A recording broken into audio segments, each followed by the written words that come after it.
Shalom, selamat pagi para pendengar yang terkasih.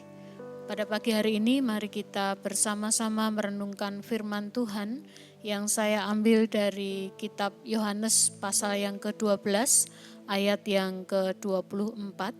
Demikianlah firman Tuhan.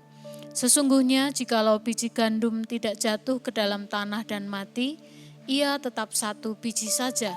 Tetapi jika ia mati, ia akan menghasilkan banyak buah. Kita akan berdoa untuk mengawali firman Tuhan pada pagi hari ini. Allah Bapa yang penuh kasih, terpujilah namamu. Pada pagi hari ini kami bersama-sama akan merenungkan kebenaran firman-Mu. Kiranya hikmat-Mu menyertai kami dan firman-Mu dapat menjadi rema di dalam kehidupan kami. Terima kasih Tuhan, di dalam nama Yesus Kristus Tuhan kami berdoa. Amin. Para pendengar yang dikasihi Tuhan, manusia mungkin bisa mengatasi rasa sakit atau memperlambat kematian, tetapi tidak bisa mencegah dan melawan kematian. Kematian menjadi salah satu tanda ketidakberdayaan manusia dan kepandaian manusia terbatasi dengan kematian. Sehingga dapat dikatakan bahwa ambang batas kuasa manusia ada pada titik kematian. Yesus Kristus ketika menjadi manusia juga mengalami kematian. Ia mengosongkan dirinya dan mengambil rupa menjadi sama seperti manusia. Di dalam Filipi pasal yang kedua ayat yang ke-7. Namun kematiannya bukan seperti kematian manusia pada umumnya. Kematian yang sangat tragis yang disebabkan oleh penganiayaan yang dilakukan oleh tentara Romawi. Tubuh Yesus penuh luka karena cambukan, pukulan, dan tusukan tombak. Darahnya mengucur hingga habis. Kematiannya merupakan sebuah peristiwa yang telah dinubuatkan. Kematiannya akan membawa perubahan besar bagi hidup manusia. Orang-orang Yahudi merasa bahwa Yesus adalah pembawa ajaran sesat yang menentang hukum Taurat dan sudah selayaknya ia mati. Ia mati di salib itu adalah sebuah penghinaan yang sangat besar. Bukan saja mati, namun mati di dalam keadaan terhina. Sehingga ada sebuah pertanyaan, itukah Mesias? Bagi kalangan orang Yahudi, demikian pula di dalam hikmat orang Yunani, kematian Yesus sungguh tidak menjadi penanda bahwa ia adalah Mesias. Mesias digambarkan adalah sosok yang akan menjadi pahlawan, menjadi penyelamat. Ia harusnya berkuasa, memiliki kekuatan menghindar dari bahaya, ancaman, serta kemampuan untuk melawan. Tetapi Yesus benar-benar mati. Ia membiarkan dirinya seolah tidak berdaya. Dan salib adalah sebuah kebodohan. Itulah pandangan duniawi.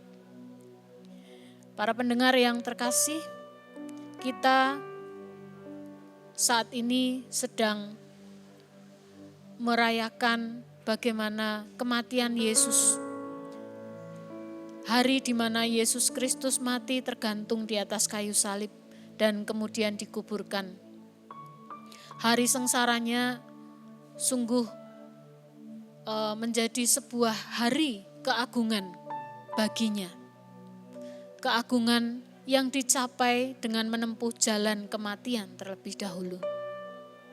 Sebuah kiasan tentang halnya sebiji gandum yang ditanam di dalam tanah pada kedalaman tertentu. Ia sama seperti biji itu harus mati, dikuburkan di dalam tanah dan lenyap, tidak berdaya di dalam sebuah kegelapan.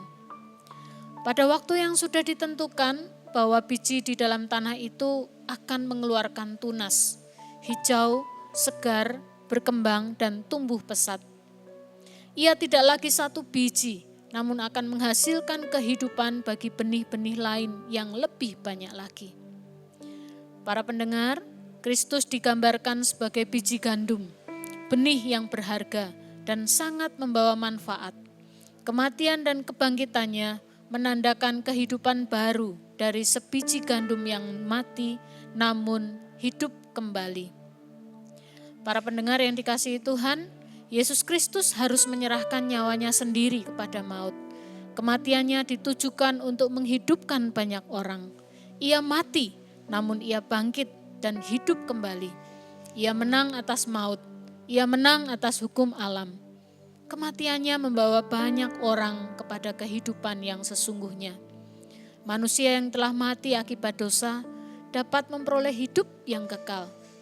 Barang siapa yang percaya kepadanya, maka keselamatan dan hidup kekal akan menjadi bagiannya. Jika hari ini para pendengar sedang menghadapi masa-masa gelap, sama seperti sedang ada di dalam lembah kelam tiada harapan, ingat, Yesus pernah mengalami hal yang sama. Kematiannya menghidupkan saudara dan saya. Kiranya kebenaran firman Tuhan ini memberikan semangat kepada kita bahwa kematian Yesus serta kebangkitannya adalah berkat bagi kita sekalian. Amin. Mari kita akan bersama-sama berdoa. Yesus Kristus Tuhan Allah kami, terima kasih atas segala pengorbanan-Mu sebagai bukti cinta-Mu bagi kami. Kematian dan kebangkitan-Mu menjadikan kami sebagai orang-orang yang memiliki harapan dan masa depan. Kiranya Engkau menolong para pendengar yang saat ini sedang dalam pergumulan, sedang menghadapi hari-hari yang gelap. Kiranya terang-Mu bercahaya atas mereka. Terima kasih Tuhan atas segala berkat-Mu bagi kami. Para pendengar yang terkasih, marilah kita menerima berkat Tuhan. Tuhan memberkati engkau dan melindungi engkau. Tuhan menyinari engkau dengan wajah-Nya dan memberi engkau kasih karunia. Tuhan menghadapkan wajah-Nya kepadamu dan memberikan engkau damai sejahtera. Kiranya berkat, kasih dan anugerah dari Allah Bapa, dari Yesus Kristus dan penghiburan dari Roh Kudus menyertai kita sekalian dari sekarang ini sampai selama-lamanya. Amin.